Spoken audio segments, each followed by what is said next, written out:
ମାତ ତାଙ୍କ ସ୍ୱାମୀ ସର୍ପକୁ ବେକରେ ଧାରଣ କରିଛି ବୋଲି କିଏ ସାରା ସଂସାର ଜାଣିଛି। ତମ ସ୍ୱାମୀ ବି ସର୍ପକୁ ମୁଣ୍ଡରେ ଦେଇକି ଶୟନ କରିଥିଲେ, ଇଏ ବି ସାରା ସଂସାର ଜାଣିଛି। କିଛି ଏମିତି ନୂଆ କଥା କହିବେ ମା ପାର୍ବତୀ କହିବେ, କହିବି କି ହେଇ ପଦଟା? ତୁମେ ମୋର ଆବଶ୍ୟକତା ସେଇ ପଦଟା କହିଲେ ମା ପୁରା ବସିବେ। ତୁମେ ଗୁରେ ଅତର୍ଚ୍ଚ ଆଲୋ ଶୁଣଲ ଢାଙ୍ଗେଣି ଏବେ ମୋର ଆନରସ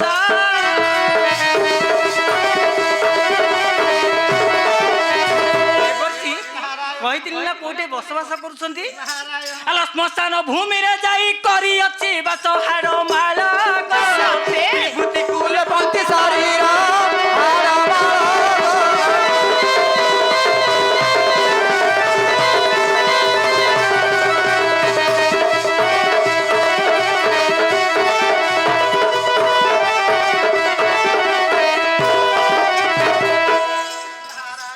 हेलो हेलो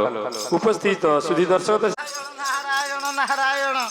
मात तेवर्षी ये तो सारा संसार जानिछि बाबा हमर श्मशान बासी बेले की सारा संसार जानि बाबांग विभूति टिके लगेबा पई हाँ। लोक राती सोउ नाहंती जाईकी राती 3टा 4टा लोक जाईकी लंबा लाइन बाबांग मंदिर आगे तांकु टिके सेई कथा मा लक्ष्मी कोन ए कथाटा को टिके अलगा प्रकार भाबुछंती आ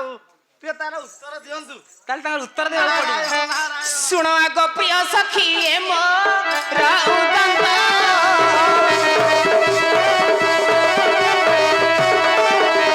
सुकर भाबे पृथ्वी को टेकी थिले दंत माटी टेकीलो आलो माटी खिया कथा देखी बादी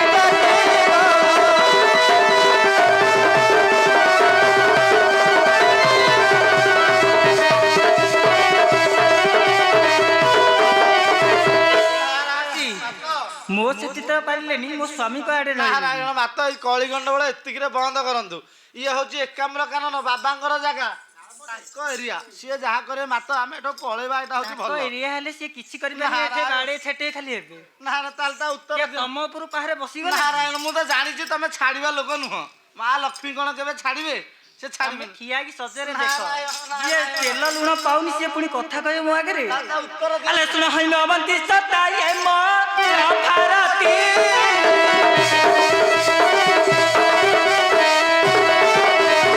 हइलो बिना जट्टा बांधी बुलु थाए नीति से जटिया गो देखा सुना लाही रते जा से जटिया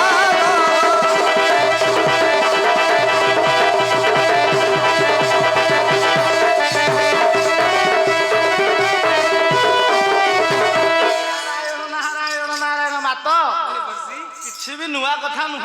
सी कौन कहले बाबा आमर कुआडे जट्टा धरिकी बुलुछन अरे बाबा ना भी जट्टाधारी मात मन अच्छी स्वामी एमती जट्टा धरिकी बुलुले मन रे मोर ठीक माने अछि मन अच्छी तो हेले तमे दी पटिया कहूछ हेले जानि छगो तळा कन्या प्रेत या चुगरे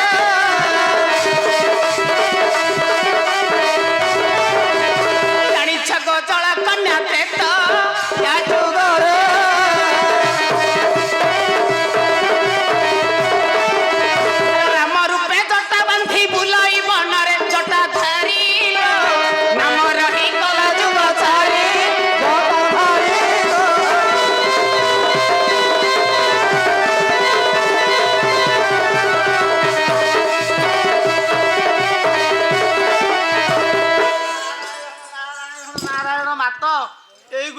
तुमको शोभा पाउची कली गंडगोल एतिक बंद करंतु जो प्रश्न पचारे का मुख दर्शन करछंती कहलो सकाळू स्वामी को मुख दर्शन करछंती जो प्रश्न पचारुछंती मां पार्वती तार आउ टिके अधिक की उत्तर दउ जोटे थिबो सेपट जाई थिरिना कहि दबो से देबे ने काई ई पदक पचारन मां किछि कहि देखो सिए पुनी कहूची मो स्वामी देव देव महादेव ता देव देव महादेवर कोन करिथिले से कथा कहबी कहनाती ठीक आमे सुनिबु हेलो प्रहरा दर्शनी दृष्टि भये पराइला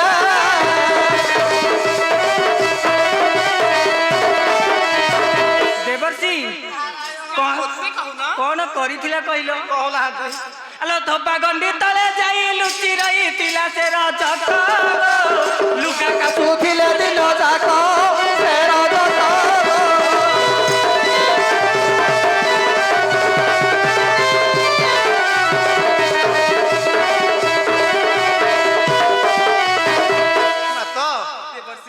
हमर सिए जो कथा कहला हमरा बाबा कुआडे जाई लुचि की थले कोठी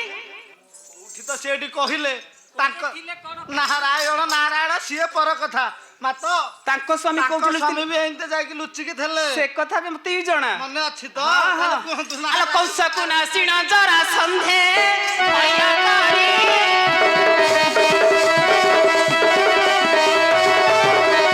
ଦ୍ୱାରକା ଭୁବନେ ଯାଇ ବସବାସ କରି ଲୁଚି ରହିଲ କେତେ ବର୍ଷ ନେଇଥିଲେ ବାହି ଲୁଚି ରହିଲ।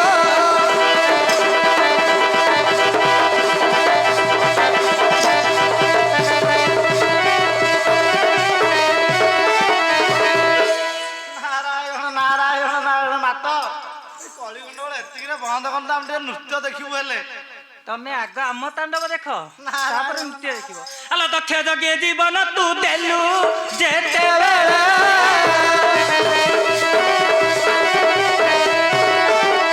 ଆଲୋ ମହାକ୍ରୋଧେ ଜଟିଆ ତ କମିଲେ ଯଜ୍ଞରେ ଶାଶୁ ଆଗେ ଗো ମାତୃ ହରଣ ଲାଗିଲା ବେগে ଶାଶୁ ଆଗେ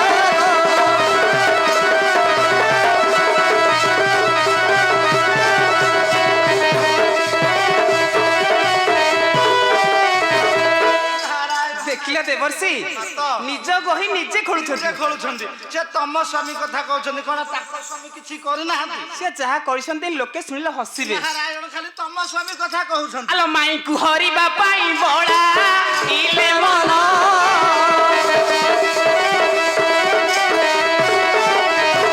ତରୁପ ହୋଇ ମାଇ ସଙ୍ଗେ କଲେ ପ୍ରେମ ବଦ୍ୟ ହୋଇଲ ଭୂତକୁ ସେ ଛଡ଼ାଇଲେ ଯାଇ ବଦ୍ୟ ହୋଇଲ।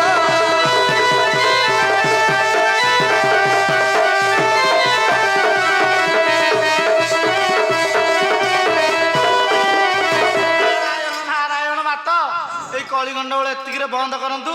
ଚାଲନ୍ତୁ ଆମେ ପଳେଇବା ଆମ୍ଭପୁରକୁ ଦେବର୍ଷି ମା ପାର୍ବତୀ ବର୍ତ୍ତମାନ ରାଗି ଗଲେଣି ଇଏ ତାଙ୍କ ଜାଗା ମୁଁ କହିଥିଲି ନା ସେ ଯେତେ ରାଗିଲେ ଏଠି ଖାଲି ବାଡେଇ ଛାଟି ହେଇ ରହି ମାତ ଇଏ ଆମ ବୈକୁଣ୍ଠ ଭୁବନ ନୁହଁ ଇଏ ହଉଛି ଏକାମ୍ର କାନନ ଚାଲନ୍ତୁ ମୋ କଥା ଟିକେ ମୁଁ ମାନନ୍ତୁ ଯୋଉଠିକି ମାତ ଆଗ ଆରମ୍ଭ କରିଛି କିଏ ନାରାୟଣ ମୁଁ ତ ଜାଣିଛି ତମେ ଛାଡିବା ଲୋକ ନୁହଁ ତାହେଲେ ତା ଉତ୍ତର ଦିଅନ୍ତୁ ଦେବର୍ଷି ପ୍ରଥମରୁ କହିଛି ନା ଆସୁ ଆସୁ କଣ୍ଟା ବାଡେରେ ଲୁଗା ପକେଇଥିଲ ତାପରେ ତାପରେ ତ ଯାହା ହବା କଥା ଏଠି ହଉଛି ଆଉ କଣ ତା ଉତ୍ତର ଆଲୋ ଦକ୍ଷ ଯଜ୍ଞ ଜୀବନ ତୁ ଦେଲୁ ଯେତେବେଳେ